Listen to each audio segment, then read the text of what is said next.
যেমন কুল ইন কুনতুম তুহিব্বুনাল্লাহ ফাত্তাবিউনি ইউহিব্বুকুমুল্লাহ, আল্লাহ বলেন যে আমার, আপনি বলে দেন তোমরা যদি আল্লাহ পাক ওনার মহব্বতের দাবিদার হও তাহলে আমাকে ইত্তেবা করো, অর্থাৎ নূরে মুজাসসাম হাবিবুল্লাহ হুজুর পাক সাল্লাল্লাহু আলাইহি ওয়াসাল্লামকে ইত্তেবা করো, করলে আল্লাহ পাক মহব্বত করবেন।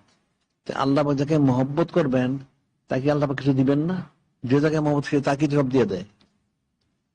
তাইলে তো নূরে মুজাসসাম হাবিবুল্লাহ হুজুর পাক সাল্লাল্লাহু আলাইহি ওয়াসাল্লামকে ইত্তেবা করলে লিখতে হয়, কিন্তু কুদ্দুতি ফয়সাল হয়। তাই মূর্খ লোক তো এটাও বুঝলো না, তো বুঝবো কোত্থেকে? যে যাকে মহব্বত করছে তো তাকেই সব দেয়। তা আল্লাহ মহব্বত করবে, তো মহব্বত আল্লাহ কিছু সবই তো দিয়ে দিবেন। তাহলে সে ইত্তেবা করো, সে তো ইত্তেবা করে না। এখন মুসলমান আসলে কোরআন শিব হাদিস তো কোনো বুঝেই না, আর যদি কিছুটা বুঝে আমল একটাও করে না, আর হইলে চরম গাফেল। এই গাফলতির কারণে এদের এই কালো শেষ ওই কালো শেষ, নাউজুবিল্লাহ।